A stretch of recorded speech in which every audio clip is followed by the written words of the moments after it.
देश की अदालत, संविधान का मंदिर और वहीं से आज आया वो बड़ा फैसला जिसका इंतजार लाखों लोगों को था।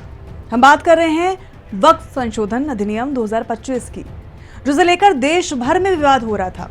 कई लोग कह रहे थे कि ये कानून एक तरफा है, तो वहीं सरकार का ये कहना था कि ये मुस्लिम समाज की प्रॉपर्टी और धार्मिक मामलों की सुरक्षा के लिए जरूरी है। अब कोर्ट ने साफ कर दिया है कि पूरे कानून पर स्टे नहीं लगेगा, लेकिन कुछ धाराओं पर स्टे लगाना जरूरी है और वो लग चुका है।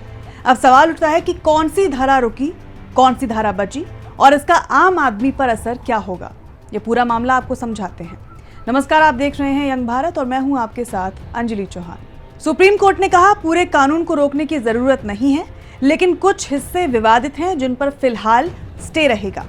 इसमें सबसे अहम बात है कि अब कोई भी प्रॉपर्टी तभी वक्फ घोषित होगी जब यह साबित होगा कि मालिक पिछले 5 साल से इस्लाम धर्म का पालन कर रहा है। कोर्ट ने इस शर्त पर रोक लगा दी, मतलब अभी ये लागू नहीं होगी। कोर्ट ने कहा वक्फ बोर्ड में गैर मुस्लिम भी शामिल हो सकते हैं, लेकिन उनकी संख्या लिमिटेड होगी। केंद्र के वक्फ बोर्ड में ज्यादा से ज्यादा 4 गैर मुस्लिम सदस्य होंगे। राज्य वक्फ बोर्ड में 3 से ज्यादा गैर मुस्लिम सदस्य नहीं होंगे। और हाँ, वक्फ बोर्ड का सीईओ जहां तक संभव हो मुस्लिम ही होना चाहिए। इसके अलावा पहले कलेक्टर को यह अधिकार था कि वो तय करेगा कि कौन सी जमीन वक्फ है, लेकिन अब कोर्ट ने यह साफ किया है कि कलेक्टर अब इस पर फैसला नहीं कर सकते। यह अधिकार सिर्फ वक्फ ट्रिब्यूनल और जरूरत पड़ने पर हाई कोर्ट के पास होगा। कोर्ट ने कहा जब तक किसी प्रॉपर्टी को लेकर अंतिम निर्णय नहीं हो जाता, तब तक किसी को भी बेदखल नहीं किया जा सकता।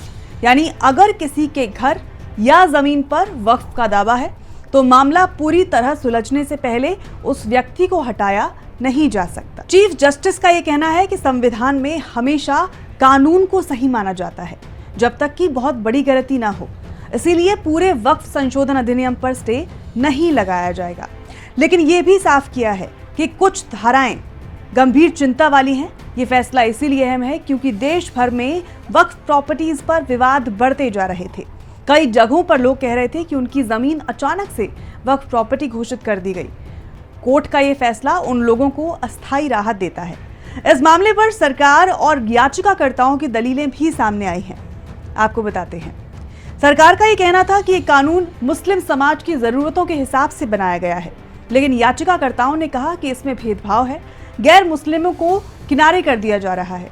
अब कोर्ट ने इसमें बीच का रास्ता अपनाया है। पूरी तरह से स्टे नहीं, लेकिन कुछ शर्तों पर रोक लगा दी गई है। अभी ये सिर्फ अंतरिम आदेश है, यानी कि फाइनल सुनवाई और बहस के बाद ही ये तय होगा कि कानून पूरी तरह से टिकेगा या फिर गिरेगा। लेकिन इतना साफ है कि कोर्ट ने अब तक दोनों पक्षों की चिंताओं को बैलेंस करने की कोशिश की है।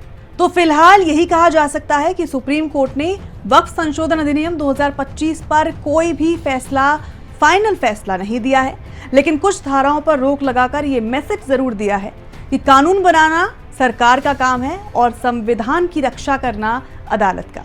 अब देखना यह होगा कि आने वाली सुनवाई में इस विवाद का अंत किस तरह होता है। इस मसले पर आपकी क्या राय है, हमें कमेंट में बताएं। अगर आपने अभी तक इस चैनल को सब्सक्राइब नहीं किया है तो जरूर कीजिए। वीडियो को लाइक एंड शेयर कीजिए और देखते रहिए यंग भारत। नमस्कार।